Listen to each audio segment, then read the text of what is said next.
ये बड़ी खबर सामने आई है। आईडीएफ ने हिजबुल्लाह के हथियारों के जखीरों को जब्त कर लिया है और आईडीएफ ने ग्राउंड ऑपरेशन का वीडियो भी जारी किया है और इसमें आप साफ तौर पर देख सकते हैं कि किस तरीके से लगातार एक तरफ जहां हमले इजरायली डिफेंस फोर्स की तरफ से हिजबुल्लाह के ठिकानों पर किए जा रहे हैं, तो वहीं जो तमाम सुरंगें हैं और अलग अलग टनल्स हैं, हाइडआउट्स हैं, उन सबको भी ढूंढ लिया गया है इजरायली डिफेंस फोर्स की तरफ से और हिजबुल्लाह के तमाम ठिकानों को ट्रेस करते हुए अब इजरायली डिफेंस फोर्स बेरूत के अंदर प्रवेश करने की स्थिति में जो है वो नजर आ रही है। तो लगातार जिस तरीके से इजरायली डिफेंस फोर्स का हमला जारी है, इन सब के बीच लेबनान में इजरायली बमबारी की भीषण तस्वीरें भी सामने आई और लेबनान से भीषण विस्फोट की तस्वीरें भी अब हम आपको दिखाते हैं, जहां हिज्ब के हथियार गोदाम में जबरदस्त विस्फोट हुआ और ये तस्वीरें आपके टेलीविजन स्क्रीन पर विस्फोट से सैकड़ों फीट तक जो है वो धुआं उठता हुआ नजर आया। 400 टन एक्सप्लोसिव्स के जरिए इस हथियार गोदाम को राख के ढेर में तब्दील कर दिया गया।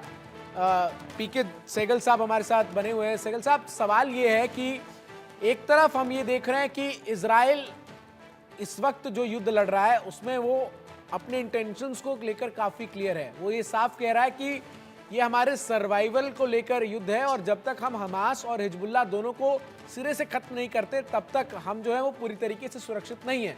लेकिन क्या वाकई ये संभव होगा इजरायली डिफेंस फोर्स के लिए तब जब हमने देखा कि नसरल्लाह के मारे जाने के बाद और उसके बाद जिस तरीके से याह्या सिनवार को मारा गया, इसके बाद भी कुछ हमले जो है वो हिजबुल्लाह और हमास दोनों ने इजराइल पर करने की कोशिश की, हालांकि उसकी व्यापकता, उसका पैमाना बहुत कम था।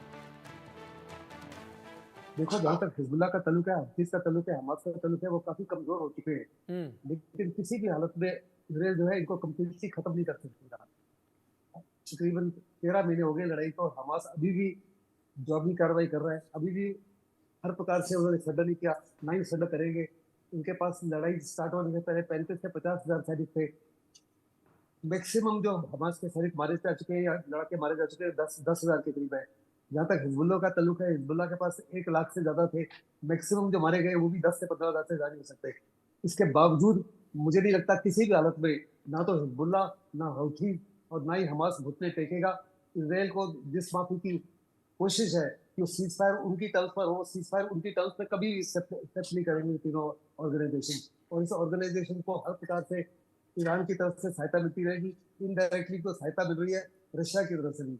जो अभी हिजबुल्लाह रॉकेट फायर कर रहा है या मिसाइल फायर कर रहा है, वो साफ तौर पर कह रहे हैं कि वो रॉकेट्स और मिसाइल जो है रशिया की तरफ से मिले, बिल्कुल हाइपरसोनिक है। और हाइपरसोनिक मिसाइल जो है ईरान के पास मिली है, मिडिल ईस्ट में सिवाय इसराइल के पास भी नहीं है, सिवाय अमेरिका वगैरह के पास नहीं। तो इनका इस्तेमाल साफ तौर पर नजर आता है कि भारी ताकतें इन्वॉल्व है, लेकिन इनडायरेक्टली वो वेपन दे रहे हैं, हथियार दे रहे हैं, ट्रेनिंग दे रहे हैं।